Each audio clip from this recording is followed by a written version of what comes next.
Hey guys, YouTuber 100 here, starting my Christmas reviews for this year.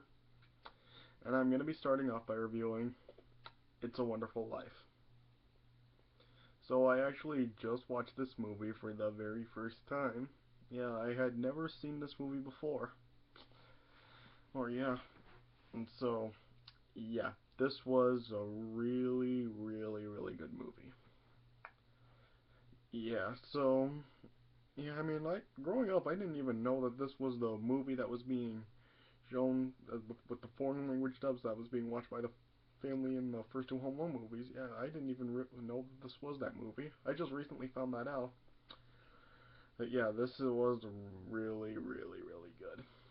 Yeah, granted it's not like completely set around Christmas. I mean, it doesn't even get to like Christmas time until like an hour and a half in the movie. But yeah, it is still really good. Yeah, I give this movie about 3.5 stars out of 4 with the 4-star rating system.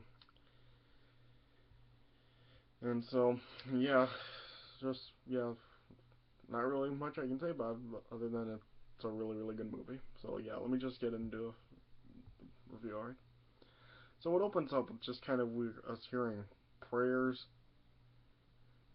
prayers for the main character, George Bailey, really, and then, yeah, we see that second class angel Clarence is assigned to save George, and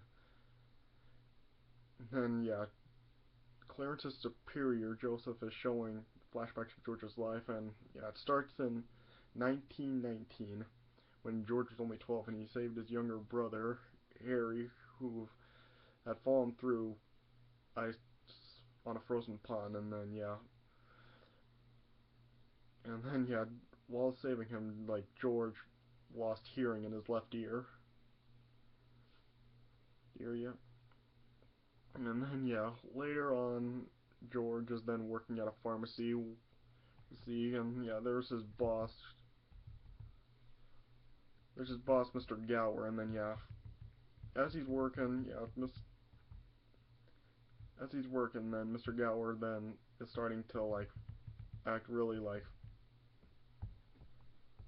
real like emotional, and yeah, he's just like not in a really good mood. And then yeah, George later on found out that it was because that his son had died. Idea.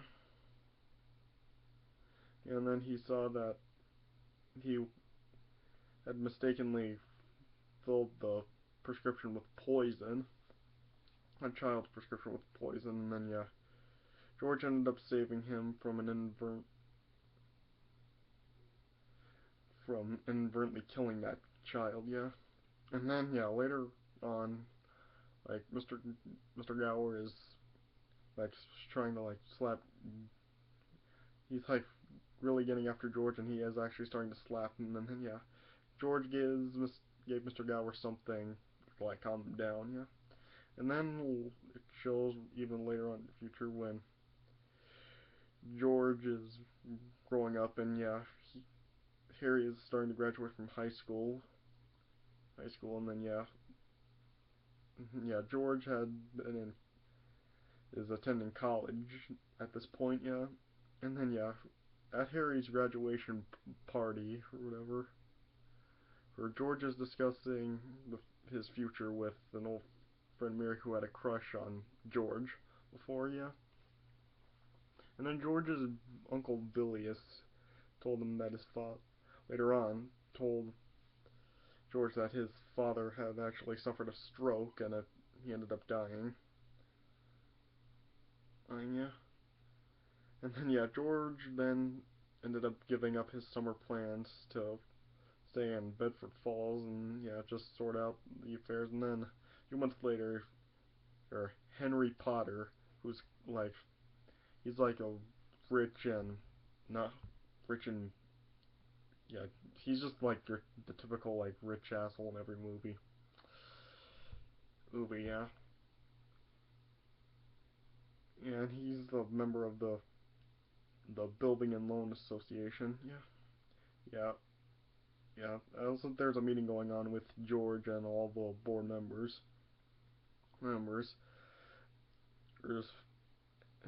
Henry Potter with like he was trying to like take like pretty much just disrespecting. George's father, yeah. And then, yeah, George then just ended up, like, defending his father and then just leaving, and then he ended up giving his college money to Harry, and then,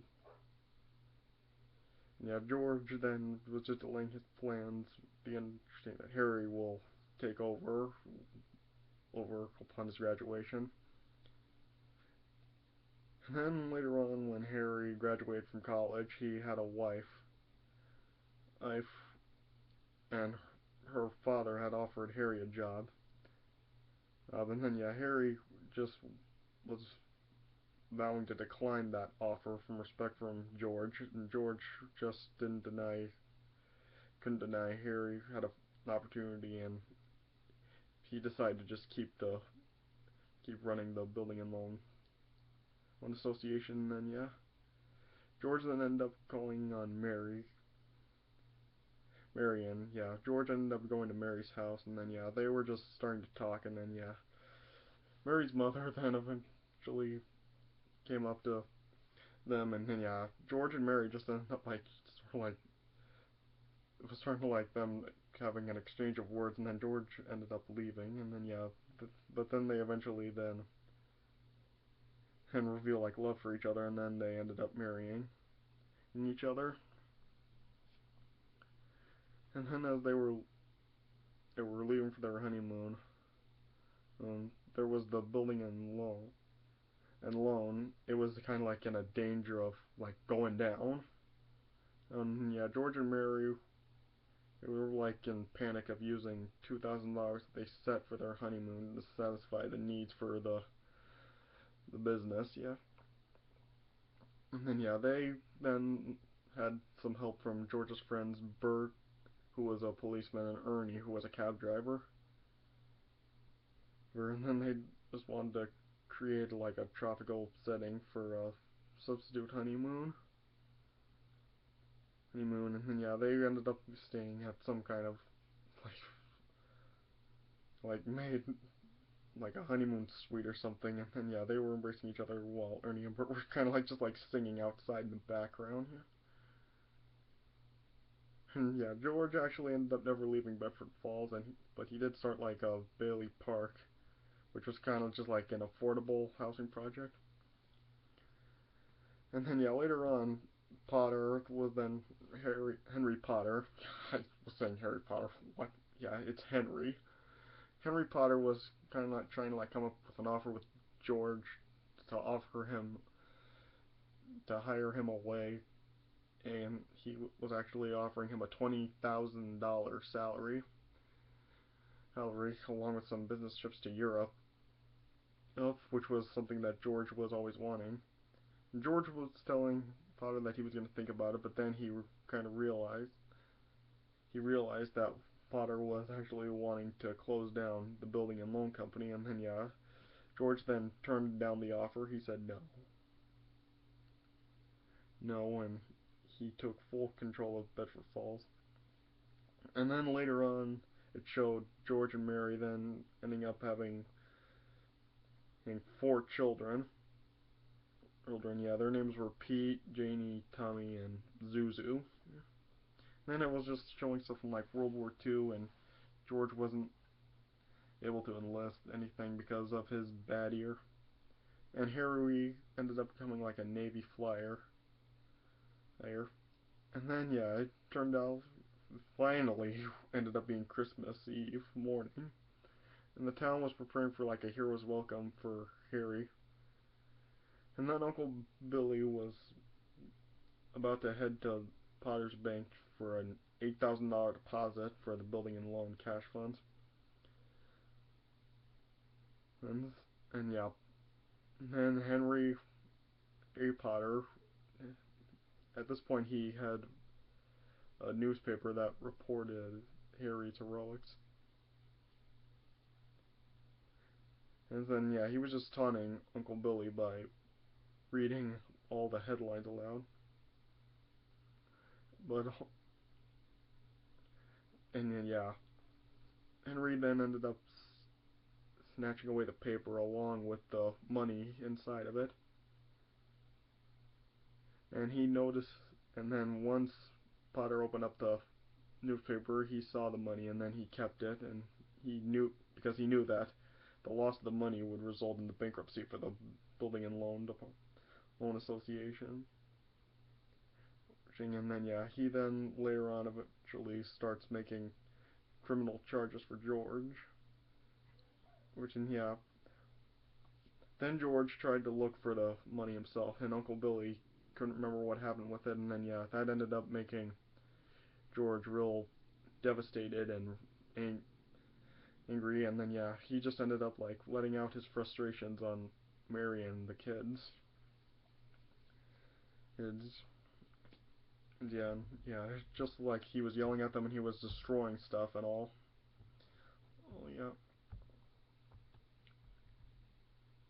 And then, yeah, George then and went over to Potter, and then he was just making a desperate appeal for a loan. And then, yeah, he then was turning George down sarcastically, and then he decided to put out a warrant for George's arrest for a bank fraud. And yeah, George just ended up going to like a bar that was owned by his friend, and then yeah, ended up drinking, and then yeah, and then later on his car ended up crashing into a tree, and then yeah, he was just beginning to wish that he had never been born, and yeah, he ended up being seen.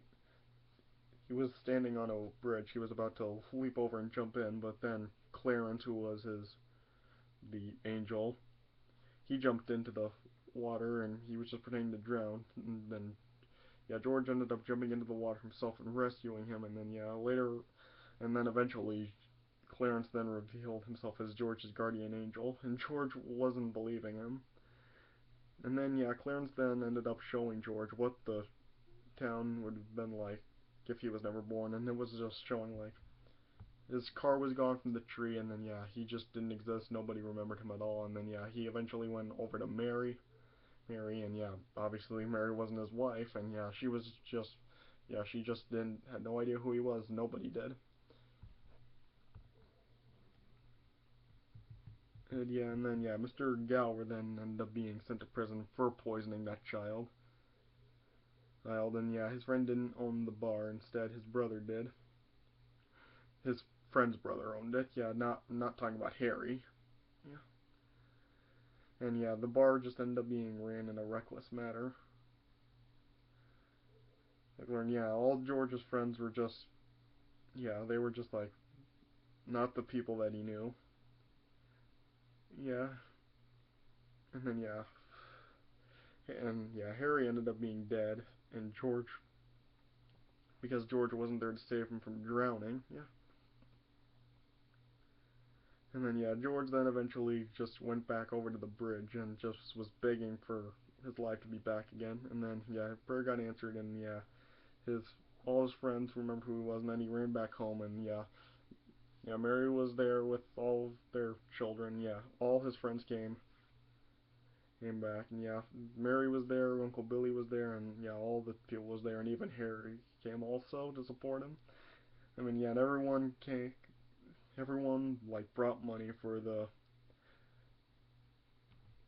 yeah, everybody then also brought money for the building and loan association. Yeah,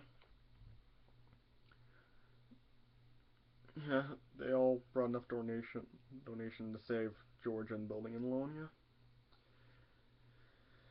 and then yeah, in all the pile of the money, George then found a copy of like a Tom Sawyer book, and on like inside the cover, it read like a message to George from Clarence, pretty much saying that he got his wings.